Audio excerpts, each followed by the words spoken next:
Salut, moi c'est Audrey. Je suis contente d'être annoncée que je m'associe au concours L'Estrie sans slam pour le français pour une troisième année consécutive. Pour fêter ça, aujourd'hui, je t'offre 3 trucs pour combattre la page blanche. Si t'es comme moi, t'adores l'idée d'écrire, mais une fois arrivé devant ton ordi, devant ton cahier, t'as de la difficulté à enchaîner 2 phrases de suite. Je te comprends, puis je t'aide avec ça aujourd'hui. Quand ça arrive, j'essaie de pêcher de l'inspiration d'une œuvre qui existe déjà.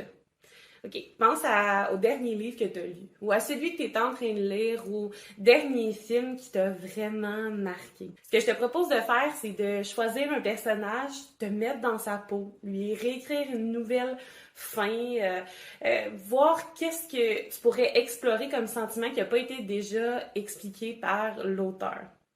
Je te donne un exemple et une recommandation en même temps. J'ai lu Tout est Ori de Paul-Serge Forêt. J'ai adoré ça. Je te ferai pas de divulgateur, là, mais il y a plusieurs personnages à qui on va révéler un immense secret. Un secret plus grand que nature. Je me suis servi de ça pour me mettre à la place d'un des personnages puis me demander, OK, moi, comment je réagirais? Est-ce que je révélerais le secret à tout mon entourage? Probablement. T'as compris le principe. L'art nourrit l'art, puis toutes les raisons sont bonnes pour aller faire un tour à ta librairie préférée. Conseil numéro 1, inspire-toi d'une œuvre déjà existante. Pour la deuxième astuce, je sais que ça plaira pas à tout le monde, mais moi, je décide de choisir une chanson ou un album si j'ai pas envie que ça soit trop redondant, puis je l'écoute en boucle pendant ma séance d'écriture, par exemple. Je me donne un petit 20 minutes, là. J'écoute ça en boucle. Je sais pas c'est quoi la science derrière, mais personnellement, la musique devient comme un catalyseur de ma créativité. Ça crée un rythme sur lequel je peux écrire mes pensées, puis ensuite me relire à haute voix. Puis ça fait un rythme le fun, surtout pour un slam qui est juste un petit 2 minutes, là. J'aime vraiment cette idée-là. Je te laisserai pas sans recommandation. Je te conseille le dernier album de Charlotte Cardin. Si jamais t'écris un texte là-dessus, je veux le lire. La dernière astuce, c'est un truc un peu qu'on pourrait penser qui est contre-productif, mais qui ne l'est pas.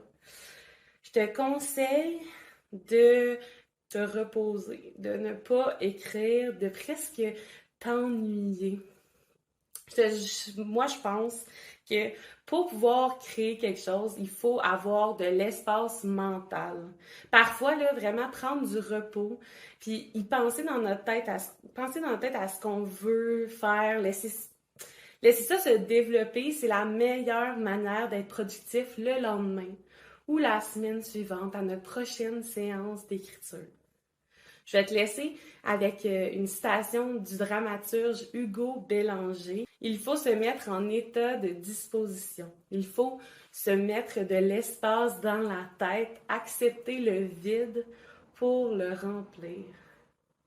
Sur ce, je te souhaite une bonne création et surtout, bonne chance au concours.